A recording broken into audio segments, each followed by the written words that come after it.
ان پہ غور کرنے کی ضرورت ہے. ایک ہے سورہ جمعہ میں، ایک ہے سورہ آل عمران میں. سورہ جمعہ والی آیت ہے هو الذی بعث فی الامیین رسولا منہم یتلو علیہم آیاتہ ویزکیہم ویعلمہم الکتاب والحکمہ. هو الذی بعث فی الامیین، امی پہلے ہے، بے ست بعد میں ہو رہی ہے. وہ اللہ جس نے امیین میں نے امیین کا ترجمہ نہیں کیا، ابھی کروں گا. امی پہلے ہیں، وہ اللہ جس نے امیین میں نبی کو مبعوث کیا. ایک آیت سورہ جمعہ.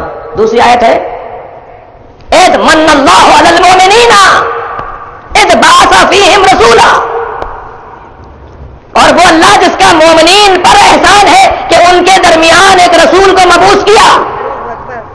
بھائی یہ کیسا مومن ہے کہ ابھی رسول مبعوث نہیں ہوئے اور یہ مومن ہے؟ یہ کیسا ایمان ہے کہ ابھی رسول نے اپنے آپ کو رسول نہیں کہا اور یہ پہلے سے مومن ہے؟ تو ماننا پڑے گا یہ گھرانہ کوئی اور گھرانہ ہے. وہ جو اسلام کا کلمہ پڑھ پڑھ کے مسلمان ہو رہے ہیں وہ کوئی اور گھرانہ ہے. یہ مومنین میں رسول کو بھیجا گیا ہے. مومنین جمع کا لفظ ہے، علماء کرام تشریف فرمائیں. بہت سامنے کی عربی ہے. کم سے کم 3 ہونے چاہیے، کم سے کم 3 ہونے چاہیے، تب جا کر یہ بات ثابت ہوگی کہ رسول کو کم سے کم 3 سے زیادہ میں مبعوث کیا گیا. 3 جوڑیے کون ہیں؟ میں نام بتا دیتا ہوں. ایک تو علی کہتے ہیں، ایک تو فاطمہ بنت اسد، ایک تو ابو طالب کہتے ہیں.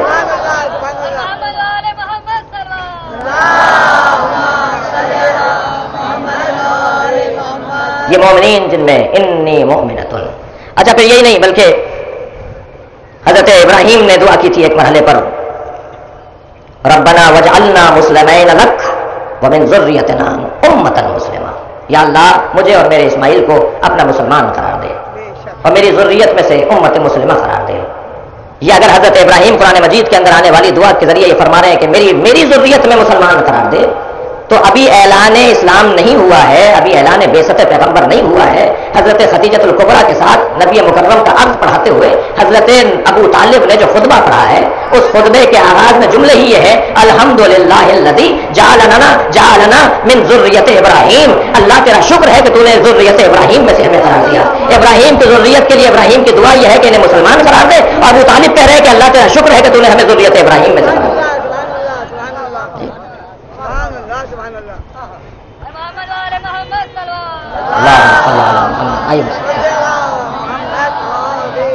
توجہ ہے بات کی.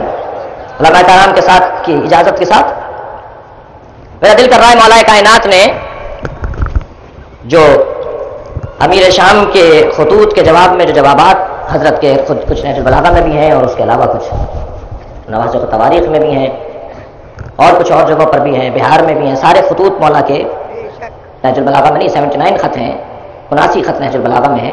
اس کے علاوہ مولا کے خطوط اور کتابوں میں بھی موجود ہیں. پچھلے سال کے ہمارے عشرے کا موضوع تھا نہج البلاغہ پر ہم غور کر رہے تھے. ان خطوں میں ایک خط ہے جس میں جب امیر شام نے مولا سے کچھ اپنا مقایسہ کرنا چاہا کہ میں یہ ہوں اور آپ یہ ہیں، تو حضرت نے اسے جواب لکھا کہ خبردار اپنے ساتھ مجھے مقایسہ نہیں کرو. اور وہ جو اشعار مولا نے لکھے ہیں وہ آیت اللہ کمپانی نے تو اس کے تقریباً 15 شعر اپنی کتاب میں نقل کیے ہیں. علی مظہر کبریہ کی کتاب، جو ان کی کتاب ہے علی مظہر کبریہ، اس کتاب کے اندر انہوں نے تقریباً 15 اشعار لکھے. ان میں سے چند کی طرف میں آپ کی توجہ مبذول کراؤں. مولا لکھتے ہیں کہ خبردار مجھے اپنے ساتھ مقایسہ نہیں کرو. فرماتے ہیں سبقتکم الی الاسلام ترا. بھائی تھوڑا سا میرا ساتھ دیجیے گا اگر توجہ کے ساتھ کہ میں کچھ کہہ رہا ہوں آپ سے. سبقتکم الی الاسلام ترا، تم میں سے کوئی نہیں ہے جو اسلام کے باب میں میرے برابر آ کے کھڑا ہو. میں تم سب سے زیادہ اسلام میں اور اسلام کے بارے میں تم سے زیادہ سبقت رکھتا ہوں اور مقدم ہوں تم سب پر. فرماتے ہیں دوسرے مصرے میں، پہلا مصرع ہے سبقتکم الی الاسلام ترا مقرن بالنبوۃ بطن امی.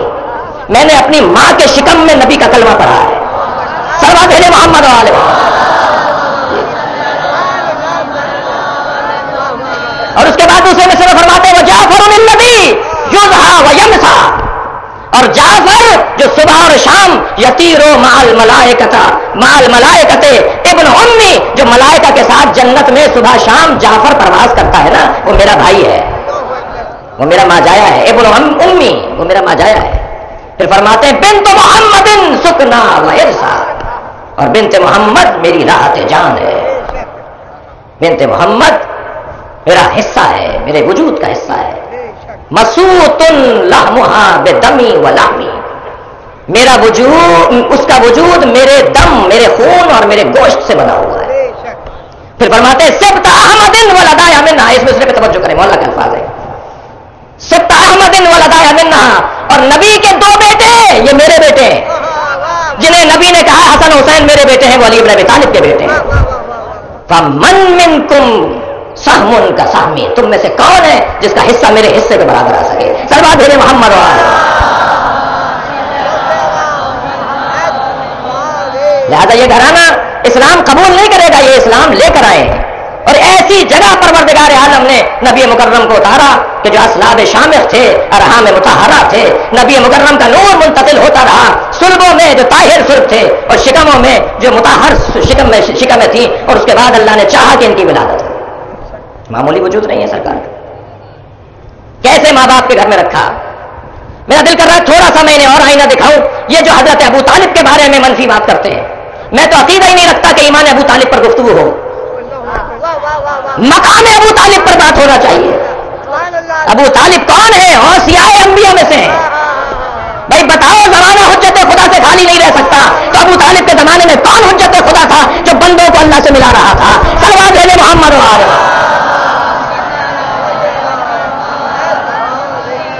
اور یہاں یہ کہا جائے کہ وہ ایمان نہیں لے کر آئے۔ میں پہلے سال گزشتہ بھی اس موضوع پہ کچھ کہہ چکا ہوں، لیکن یہاں ایک نئے زاویے سے آپ کی خدمت پہ کچھ عرض کروں۔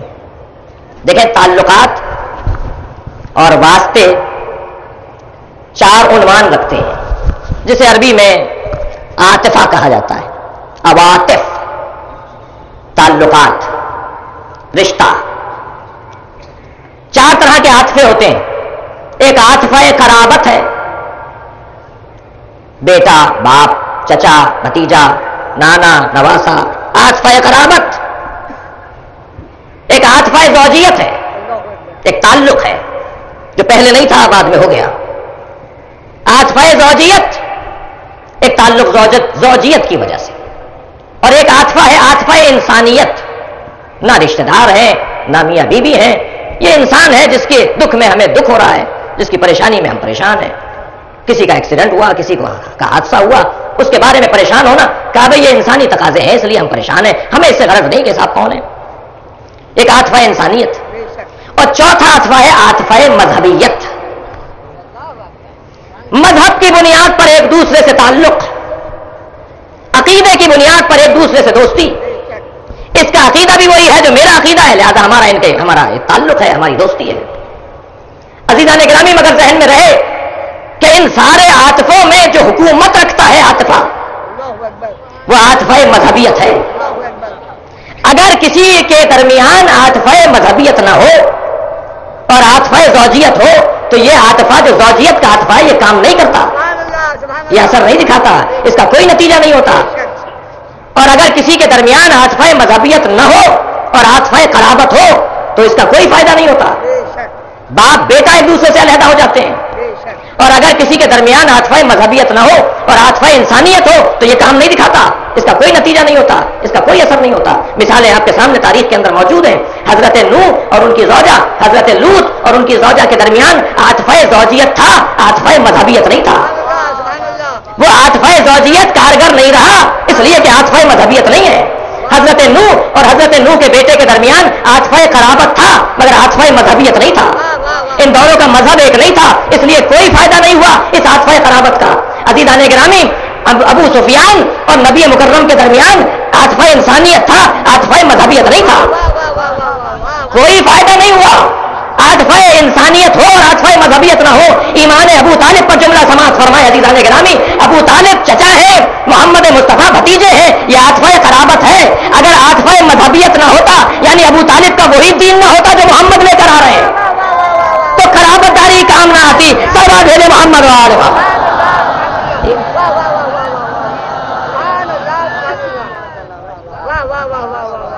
حضرت نبی مکرم کا گھرانہ خانوادہ مکمل مومن، مومنین میں اللہ نے نبی کو بھیج کر ان پر احسان کیا ہے۔ حضرت کی ولادت ہو رہی ہے، بیان کل آگے بڑھے گا۔ دوسرا موضوع ہے ماحول کیسا ہے۔ یہ جہاں رہ رہے ہیں ماحول کیسا ہے؟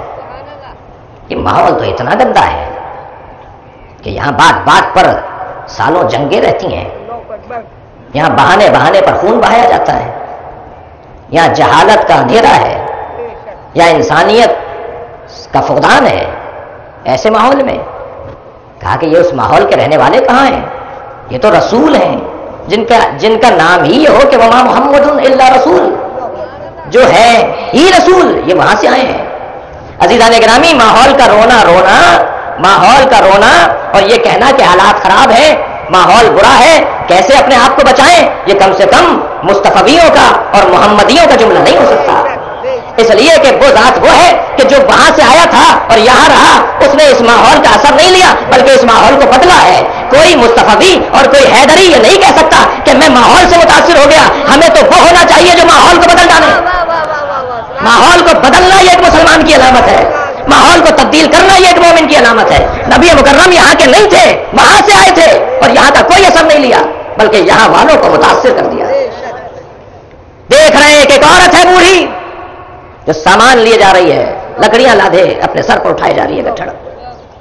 حضرت قریب گئے، کہا تم سے یہ نہیں اٹھنا، میں اٹھاؤں گا، اور وہ لکڑیوں کا بوجھ اٹھا کر اس کے گھر تک پہنچایا، اور جب گھر تک پہنچا دیا تو کہنے لگی بہت اچھے جوان لگتے ہو، بڑے مہذب اور مہذب ہو، اور جو اچھے جوان اور بچے ہوتے ہیں تو انہیں میں ایک نصیحت کرتی ہوں، تو تمہیں بھی ایک نصیحت کرتی ہوں۔ حضرت نے فرمایا کہو کیا نصیحت ہے؟ فرمائیے۔ کہنے لگے کہ ایک جوان سامنے آیا ہے جو عبداللہ کا بیٹا ہے، وہ ہمارے دین کو تباہ کر رہا ہے، وہ معاشرے میں فساد پھیلا رہا ہے، وہ نئی نئی باتیں لے کر آیا ہے، میں سب بچوں سے کہتی ہوں کہ اس سے دور رہو۔ توجہ ہے، مجلس میں خواتین بیٹھی ہیں نا بھائی، سنی سنائی بات پر یقین کر کے اس پر عمل درآمد کروانا یہ کسی اچھے انسان کی علامت نہیں ہے۔ تو حضرت نے سوال کر لیا تم نے کبھی اسے دیکھا بھی ہے؟ کہنے لگی نہیں آج تک دیکھا تو نہیں۔ کہا کبھی اس سے کوئی ملاقات؟ کا کوئی کبھی ملاقات بھی نہیں ہوئی۔ اور حضرت نے فرمایا ہم ہی تو وہ ہیں جن کے بارے میں تم یہ کہہ رہی ہو۔ کہا تمہارا کردار تو بڑا عجیب ہے، قدموں پر گر گئی، کلمہ پڑھ لیا۔ کہا اگر یہی صاحب کردار محمد ہے تو ہم بدلیں گے، وہ نہیں بدلے گا۔ سلوات بھیجے محمد و آل محمد۔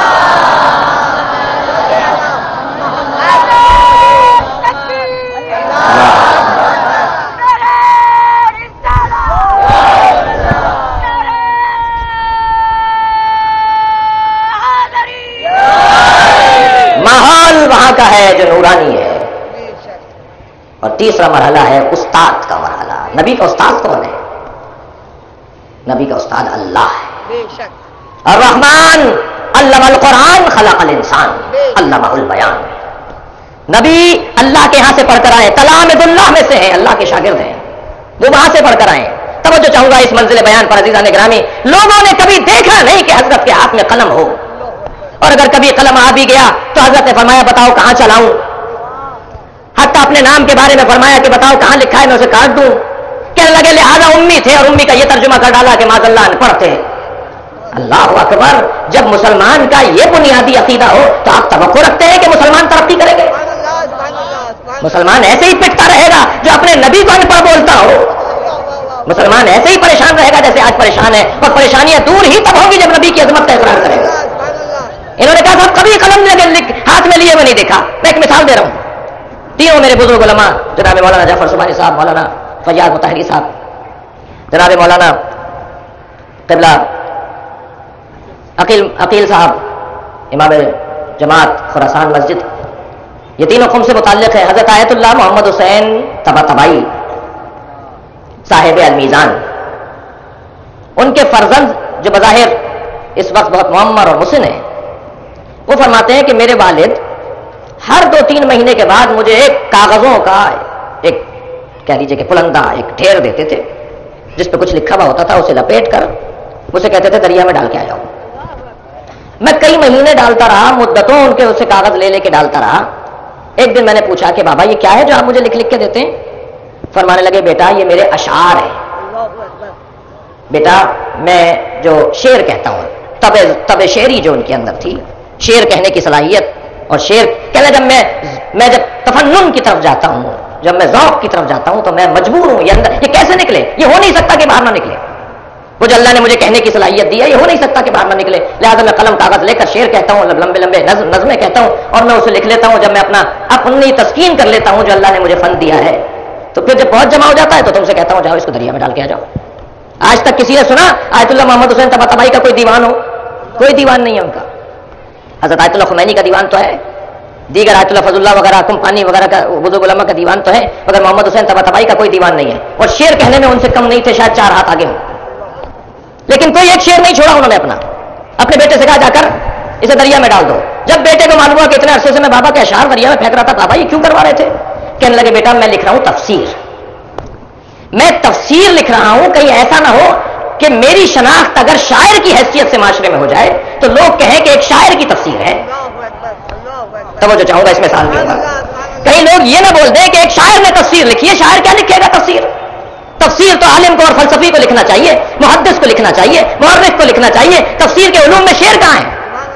کہیں ایسا نہ ہو کہ یہ اتنی محنت اتنی خدمت جو قرآن کی میں کرنا چاہ رہا ہوں وہ بے رنگ ہو جائے، نظر انداز ہو جائے۔ شاعر کی تفسیریں اٹھا کے رکھ دو ایک طرف۔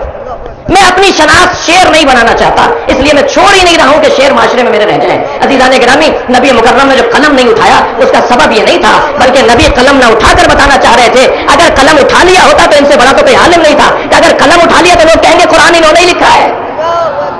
کہ میں نہیں چاہتا کہ یہ قرآن مجھ سے منسوب رہے، یہ اللہ کا کلام ہے، اللہ ہی سے منسوب رہنا چاہیے۔ صلوات بھیجے محمد اور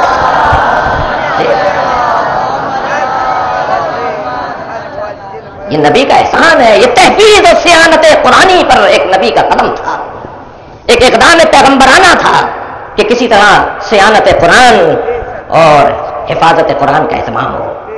وہ جو پڑھانے آیا ہے وہ پڑھا لکھا نہیں ہے۔ یتلو علیہم آیات، جو تلاوت کر کے سنائے گا، پڑھ کر سنائے گا، جو تربیت دے گا، حکمت دے گا، نہیں ہو سکتا۔ اپنے بچوں اور جوانوں کے لیے صرف ایک اور مثال دے رہا ہوں۔ ایک صاحب کراچی آئے، گھوم پھر کر جانے لگے تو کہنے صاحب کراچی کو دیکھا، بڑا اچھا شہر ہے مگر یہاں مچھلی نہیں ملتی۔ تو وہ جو صاحب ان سے گفتگو کر رہے تھے وہ کہنے لگے کہ آپ نے کراچی کو کتنا دیکھا؟ کہنے لگے بس ایک جگہ اترے، ایک شاہراہ سے گزرے اور اس کے بعد دوسری جگہ پہنچے اور پھر اب ہم واپس جا رہے ہیں۔ کہ آپ نے کراچی کو تو پورا ہی دیکھا نہیں۔ آپ نے جب کراچی کو پورا نہیں دیکھا تو آپ کراچی کے بارے میں فیصلہ کیسے کر سکتے؟ یہ جو کہہ رہے ہیں کہ نبی مکرم پڑھے لکھے نہیں تھے، یہ جب کہہ رہے ہیں کہ میں شہر علم ہوں، تم نے یہ شہر گھوما کتنا ہے جو تمہیں پتا ہو کہ کتنا علم تھا؟ جس کا دروازہ اتنا بڑا عالم ہو، صلوات بھیجے محمد و عالم۔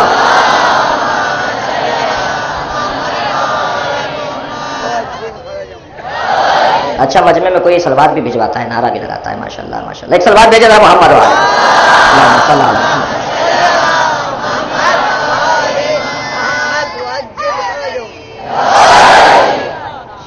شہر علم ہے، ان کا استاد یہ ہے۔